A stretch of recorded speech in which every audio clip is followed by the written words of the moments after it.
नमस्कार, आप देख रहे हैं इंडिया न्यूज मध्य प्रदेश छत्तीसगढ़ और मैं हूं आपके साथ आयुष चित्रांश। मध्य प्रदेश में त्रिस्तरीय पंचायत चुनाव को लेकर के लोगों ने आस लगाई हुई थी, लेकिन 7 साल के बाद होने वाला चुनाव अब एक बार फिर से टल गया है। अब राजनीति में अपना करियर देखने वाले नए नेताओं के लिए ऐसे चुनाव मौके होते हैं जिससे वो अपनी राजनीतिक पारी की शुरुआत करते हैं, लेकिन राजनीतिक पारी शुरू होने से पहले ही ये सियासत की भेंट चढ़ गया है। प्रत्याशी अपने क्षेत्र में प्रचार में जुट गए थे, पोस्टर भी चिपक गए थे, लेकिन चुनाव आयोग के ऐलान के बाद अब उनके चेहरे उदास पड़ गए हैं।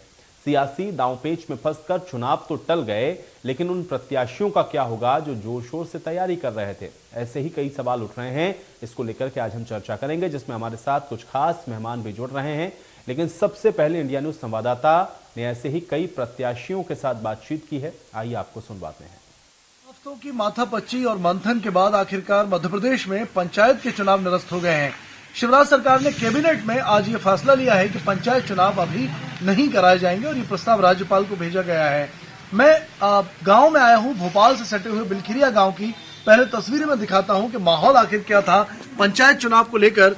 देख सकते हैं गांव-गांव में बैनर पोस्टर जो थे वो छप चुके थे, पूरी तैयारियां थी, पॉम्पलेट छप चुके थे। चुनाव की जो सामग्री होती है वो सामग्री तैयार थी और न सिर्फ चुनाव की सामग्री तैयार थी यहाँ पर, बल्कि जो चुनावी वॉर रूम पर पूरी टीम भी तैनात थी और जो चुनाव का माहौल रहता है वो पूरी तरीके से सजकर तैयार हो चुका था। लेकिन इसी बीच सरकार ने फैसला लिया है कि पंचायत चुनाव निरस्त हो गए हैं। इस पर ग्रामीण वासियों की क्या प्रतिक्रिया है, ये हम जानने निकले हैं और एक प्रत्याशी हमारे साथ मौजूद है। सर, आपका नाम बताइए, क्या नाम है? परमजीत सिंह। सर, आप प्रत्याशी थे, अब तक आपने क्या क्या तैयारियां कर ली थी चुनाव के लिए? तैयारियां पूरी हो चुकी थी जी, बैनर पे सब छप चुके थे जी। हाँ। लेकिन अब सरकार ने तो आपकी तैयारियों पर पानी फेर दिया, आप क्या कहेंगे? हाँ, बहुत नुकसान हो गए। हाँ। सरकार से क्या मांग करते हैं? मांग करते हैं कि यही 6 तारीख को करवाना चाहिए जी। हाँ। तो 6 तारीख को ही चुनाव होना चाहिए। कुछ और प्रत्याशी हैं जो दूसरे गांव से यहाँ आए, आप कहाँ से आए बताइए? मेरा नाम जितेंद्र पटेल है, मैं ग्राम पौड़िया गाची और नवा सागल पंचायत से मैं प्रत्याशी था। मेरा कहने का मतलब ये, सरकार ने 1 महीने से करीब को इस निर्णय को लेने में मतलब काफी समय लगा दिया। ये निर्णय एक्चुअल में सरकार को 1 महीना पहले ही ले लेना चाहिए था, जिससे कि हमारा पैसा बच जाता। और अभी हम इस कगार पे हैं कि हमने इतना पैसा खर्चा करने के बाद भी, और मेरा निवेदन यही था कि कम से कम बस या तो चुनाव 6 तारीख को होना चाहिए या तो सरकार को एक डेट डिक्लेयर करना चाहिए। बिलखिरिया भोपाल से ब्रजेश जैन। तो तमाम प्रत्याशियों को आप सुन रहे थे।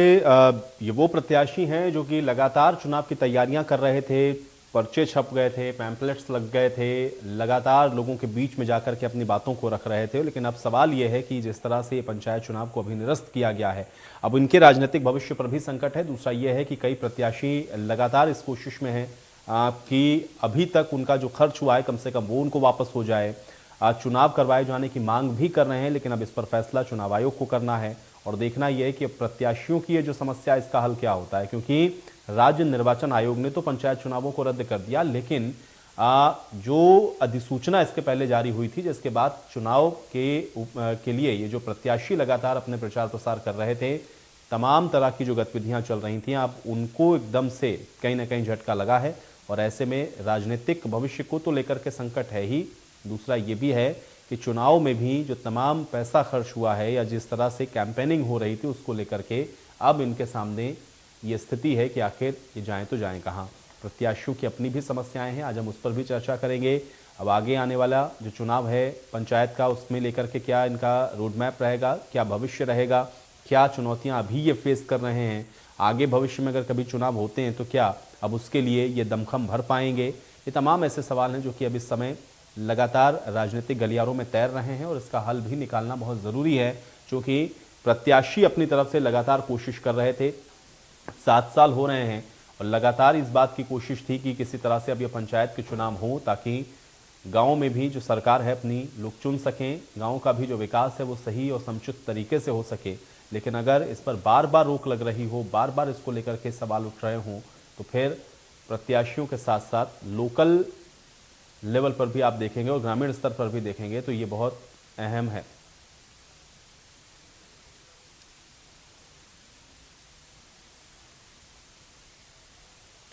और चलिए अब आज की चर्चा की शुरुआत करते हैं। फिलहाल मेरे साथ कमलेश मीणा जी जुड़ रहे हैं, पूर्व सरपंच प्रत्याशी हैं। कमलेश मीणा जी, बहुत स्वागत है सबसे पहले तो आपका इस चर्चा में।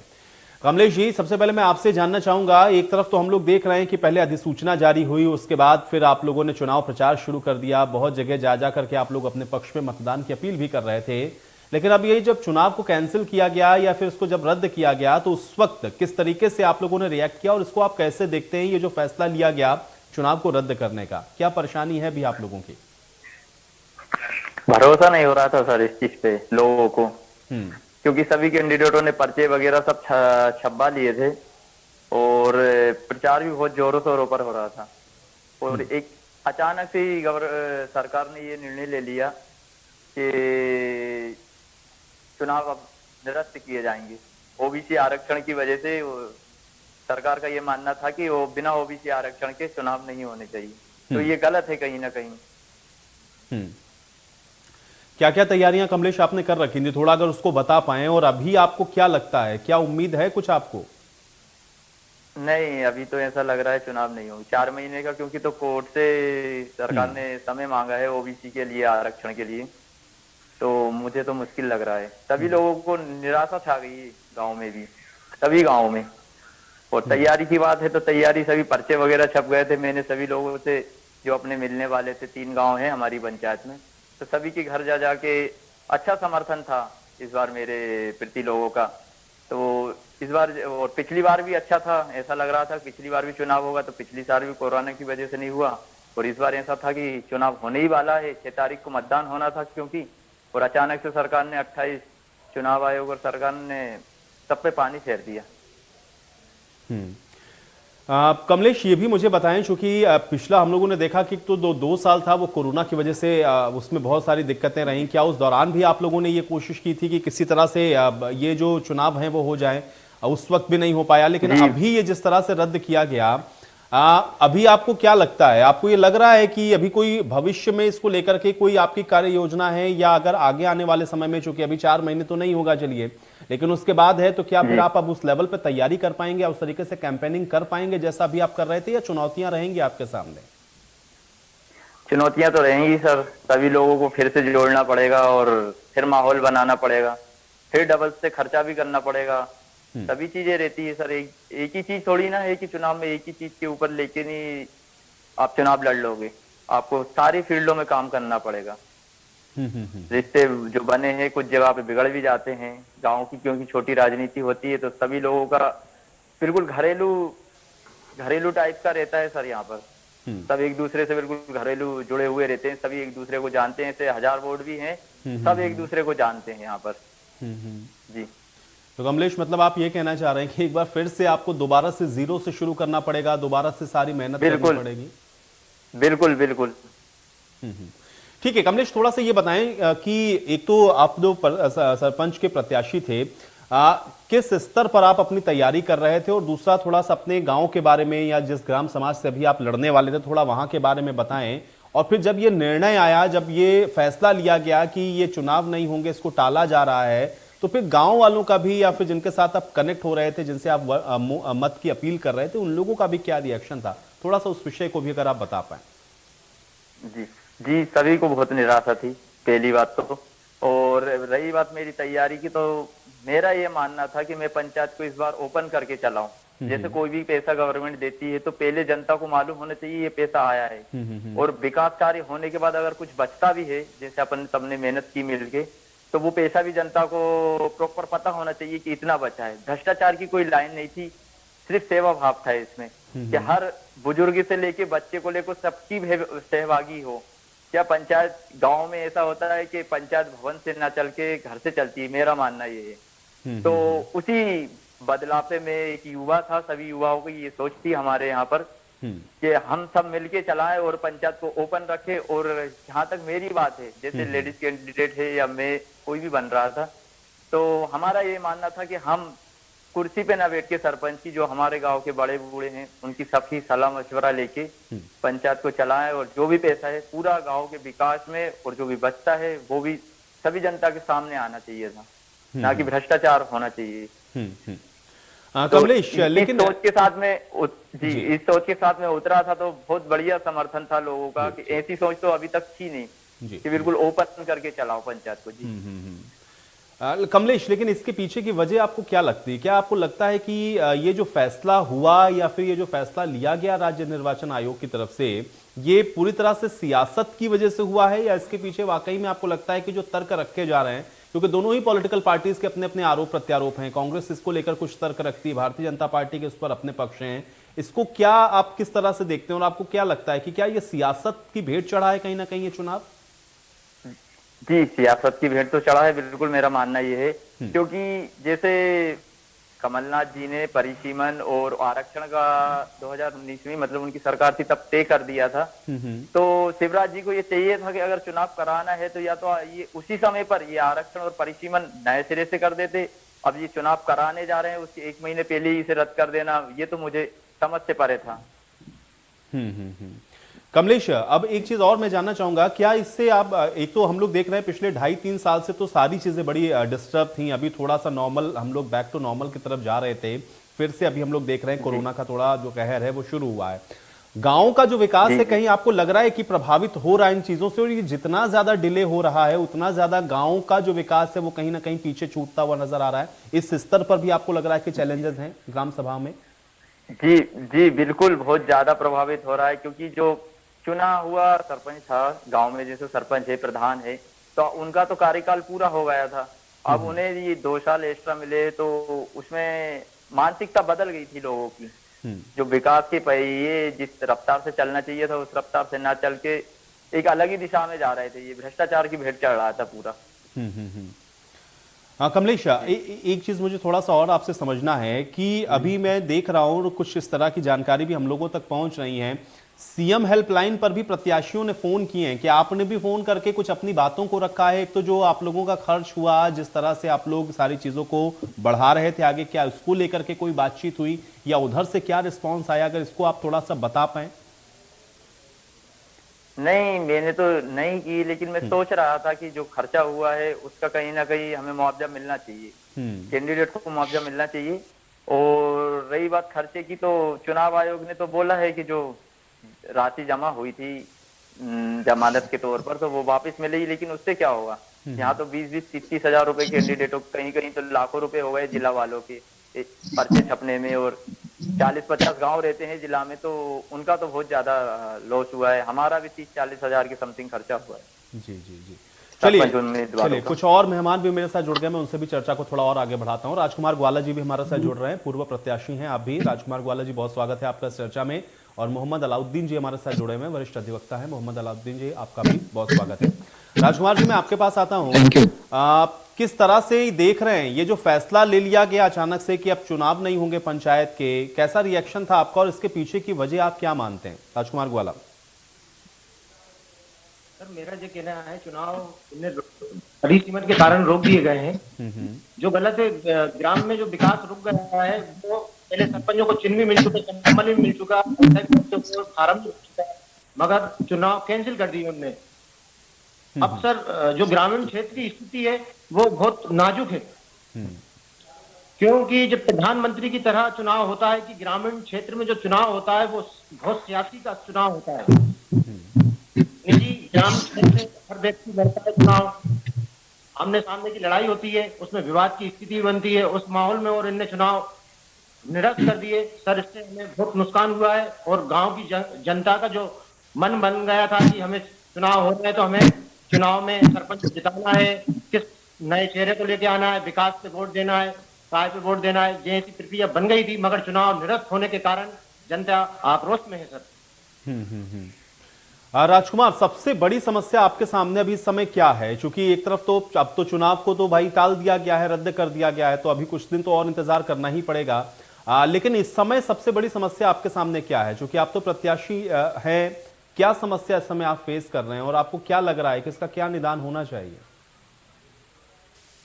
सर, मेरा आपसे, आपके माध्यम से मेरा ये था निवेदन की, ये ना ग्राम पंचायत में जो सरपंच थे पहले, जिनके पास वो काम कर रहे थे, उनके काम रुके हुए हैं, उन्हीं अथावत बेसिक व्यवस्था रहे, जो सरपंचों को, पूर्व सरपंच है उन्हीं को संचालन पंचायत का मौका मिले। मेरी ऐसी मांग भी, और हमारे आज एकता कल्याण के तत्वाधान में हमने सब मंत्री, सांसद और सीएम साहब को भी अवगत इस बारे में कराया है। जी, राजकुमार, किस तरह से आपने तैयारियां की थी, क्योंकि आप तो प्रत्याशी हैं, क्या तैयारियां आप लोगों ने कर ली थी और अभी क्या आपको लग रहा है, क्या चुनौती आपके सामने रहेगी? क्योंकि आने वाले समय में चुनाव तो होंगे, ये बात अलग है कि थोड़ा इंतजार भले ही अभी करना पड़े। क्या तैयारियां करनी थी और आगे आने वाले भविष्य में आपको क्या लग रहा है, क्या भी चुनौतियां रहेंगी आपके सामने? सर मेरा ये चुनौती तो है सर। आज 7 साल बेमिसाल हमें मिले गांव के विकास के लिए। हमने जो भी है ना गतिविधियां तैयार करी थी सर, आज उस पर विराम डल गया ना। हमें तो वैसे 5 साल का मौका मिलता है सर, मगर उसमें हमें विधानसभा में 3 महीने टल जाते हैं सर, और लोकसभा में 3 महीने टल जाते हैं। फिर उसमें बरसात में हमारे सीधे सीधे 20 महीने चले जाते हैं। 20 महीने के बाद हमें फिर मौका मिलता है 3 साल काम करने का। उसमें 3 साल में भी सर हमारे साथ हमें निरस्त कर दिया चुनाव। हमें उससे दिक्कत है सर, ना हमारा कार्यकाल सिद्ध हुआ, ना कोई नेता बन पाया डबल से सरपंच, हमें विराम में ही दे दिया। जो सरपंचों की व्यवस्था है वो रिटर्न वापस सरपंचों को मिलना चाहिए सर। मेरा आपके माध्यम, आपके चैनल के माध्यम से मैं आपके बीच में मेरी बात कहना चाहता हूँ कि जो हमारे काम रुके हैं हम उनको शीघ्र पूरे करके, हमारी गौशाला आज रुकी है, ग्राम पंचायत में गौशाला सुकृत मुश्किल से करवाई, आज गौशाला का काम रुका है। कई बिल्डिंगें हमारी रुकी हैं, आज आजीविका की बिल्डिंग हम ग्राम पंचायत में सुकृत पड़ी है, हम उसको काम नहीं कर पा रहे हैं। कई नाले हैं, नालियों के पैसे हमारे पास सुकृत हो गए सर, वो काम नहीं कर पा रहे हैं। विवादित है, जो हम पास करवा के लेके आए काम सर वो नहीं करवा पा रहे हैं। हमने 366 व्यक्तियों के पीएम आवास का सर्वे करा सर, उसमें से 58 आदमी को पीएम आवास मिले और कई आदमी के पैसे रुके हैं, तो छत नहीं डाल पा रहे हैं, तो काम नहीं कर पा रहे हैं सर। चुनाव से पहले तो हमें बहुत दिक्कत हुई है सर। आज जो मूलभूत सुविधाएं ग्रामीण में पेयजल योजना आदरणीय मुख्यमंत्री जी ने चालू करी है, घर घर हम पानी की व्यवस्था करेंगे। आज हमारे रतनपुर में 4 माह से काम चल रहा है, मगर अभी तक फूड ना हुआ, पूरे रोड खोद दिए गए हैं और अभी लाइन बिछी तक नहीं है सर। हमें इस चीज की दिक्कत है कि जनता हमारे बीच में आक्रोश और हमें कह रही है आपने रोड खुदवा दी, अभी तक हमारी पानी की व्यवस्था नहीं हुई। घर घर सड़क खुद गई सर, बीच में से हमने नाली पाइप दिए थे, उसमें नल के द्वारा हम सबको कनेक्शन देने चाह रहे थे, मगर हमारा काम अभी तक अधूरा पड़ा है। चलिए, बहुत सारी समस्याएं राजकुमार, बहुत सारी समस्याएं आपने बता दी और इसी से मैं अंदाजा लगा सकता हूं कि दरअसल गांव के अंदर समय स्थितियां क्या हो रही होंगी। मोहम्मद अलाउद्दीन जी का मैं रुख कर लेता हूं। अलाउद्दीन जी, इसको कैसे देख रहे हैं? क्या इसको हम लोग सीधे तौर पर सियासी तौर पर समझ लें, या वाकई में आप तो एक अधिवक्ता हैं, ये जो निर्णय लिया गया है इसका क्या आधार है, क्या बेस है, क्या इसके पीछे की वजह आपको नजर आती है? देखिए, असल मसला यह है, इसको सियासी रुख न दे करके लीगल रुख दीजिए। असल सुप्रीम कोर्ट ने ये कहा है, उसकी बात जी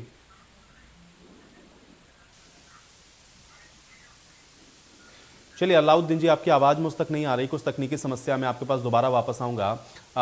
कमलेश मीणा जी, मैं आपके पास भी आता हूं। देखिए, राजकुमार जी ने भी अभी बताया कि उनके गांव के अंदर बहुत सारी तरह की जो समस्याएं थी, जो कुछ काम है वो बहुत बुरी तरह से प्रभावित हुए।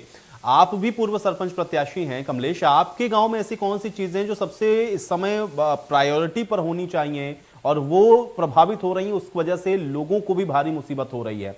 क्या चीजें ऐसी आप बता सकते हैं कि जो समय सबसे ज्यादा प्रभावित हैं? कमलेश जी सर, नल जल योजना का काम चल रहा था यहाँ पर भी जमुनिया में।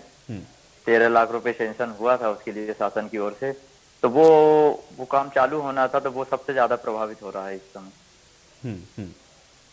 कमलेश, एक चीज और कई समस्याएं सर जी रोड की और ये सारी चीजें हैं, तो अब वो तो प्रभावित हैं ही सर। जी कमलेश, ये बताएं कि क्या इससे एक प्रत्याशी के तौर पर आप लोगों को लग रहा है कि ये जो बार बार हम देख रहे हैं कि टल जा रहा है या बहुत लंबा इंतजार करना पड़ रहा है, एक प्रत्याशी के तौर पर भी आप लोगों की भी जो छवि है लोगों के बीच में, कहीं उस पर इसका जो नुकसान है वो हो रहा है? क्योंकि बार बार आपको जाना पड़ता है, कन्विंस करना पड़ता है, लेकिन उसके बाद पता चलता है कि अब तो मतदान नहीं हो पाएगा या चुनाव नहीं हो पाएगा। क्या आप लोगों की व्यक्तिगत छवि पर भी इसका कहीं असर होता है? बहुत मशक्कत और करनी पड़ती है दोबारा से कन्विंस करने के लिए। जी सर, मजाक तो उड़ाते हैं लोग, अब क्या आपस में बैठने उठने वाले रहते हैं सभी प्रत्याशी, तो सब लोग एक दूसरे का मजाक उड़ाते हैं फिर यहाँ पर।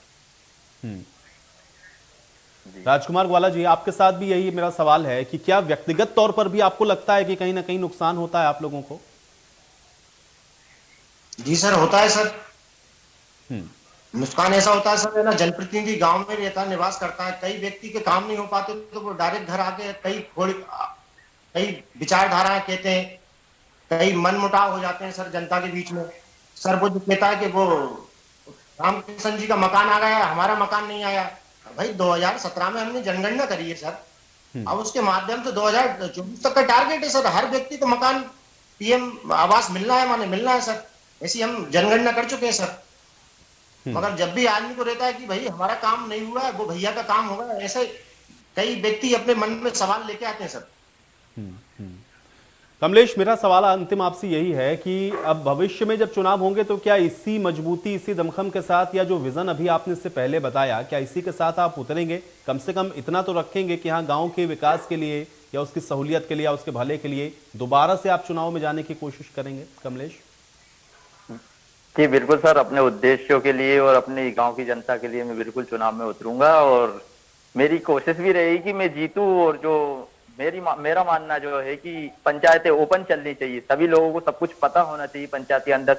जो पंचायत का नाम है कि पंचायत, जिसका हर काम को बैठ के समाधान किया जाना चाहिए, तो वो मेरा मानना है कि मैं उसी तरीके से पंचायत को चलाऊं, सारे युवा मिलके। और जो वर्तमान स्थिति है, जैसे विकास के लिए सारी चीजें वर्तमान में है कि जो रोड के ऊपर रोड बनता है सर, हमारे गांव में मैंने देखा है कि सब डेवलप हो गया है रोडों का काम, लेकिन यहाँ पर रोड के ऊपर जो रोड बनते हैं, कंक्रीट के ऊपर कंक्रीट करा देते हैं सरपंच। तो उन सब चीजों से ऊपर उठ के मैं चाहता हूँ कि पंचायतें आत्मनिर्भर हो। कोई भी पैसा गाँव का जो बाहर जा रहा है सर, उसे रोकने का मेन मकसद है एक युवा के तौर पर, कि जो पंचायतें जो रहती है सब गवर्नमेंट के ऊपर डिपेंड रहती है। एक भी रुपए की इनकम नहीं होती पंचायत की सर, ज्यादातर गाँवों में, ज्यादातर पंचायतों में सारी पंचायतें सरकार के ऊपर डिपेंड रहती है। तो मेरा मानना यह है कि पंचायतें आत्मनिर्भर होनी चाहिए। चलिए कमलेश, बहुत अच्छी बात आपने कही है। मैं तो उम्मीद ये करूंगा कि जल्द से जल्द चुनाव हो, और आप जो उम्मीद कर रहे हैं, आपके जो गांव वाले हैं, उस पर भरोसा जरूर करें। ये इनोवेटिव आइडियाज भी होने चाहिए। बहुत शुक्रिया आप दोनों लोगों का समय निकालने के लिए, चर्चा का हिस्सा बनने के लिए। हालांकि अब पंचायत चुनाव तो टल गए हैं, प्रत्याशियों की अपनी समस्याएं भी हैं, वो भी आपने सुना है, लेकिन देखना यह है कि अब इसको लेकर के भविष्य में क्या और इस पर फैसला लिया जाता है, और ये जो पंचायत के चुनाव हैं ये कब होंगे, ये एक बड़ा सवाल आज भी बरकरार है। आज बड़ी बहस में मेरे साथ फिलहाल इतना है।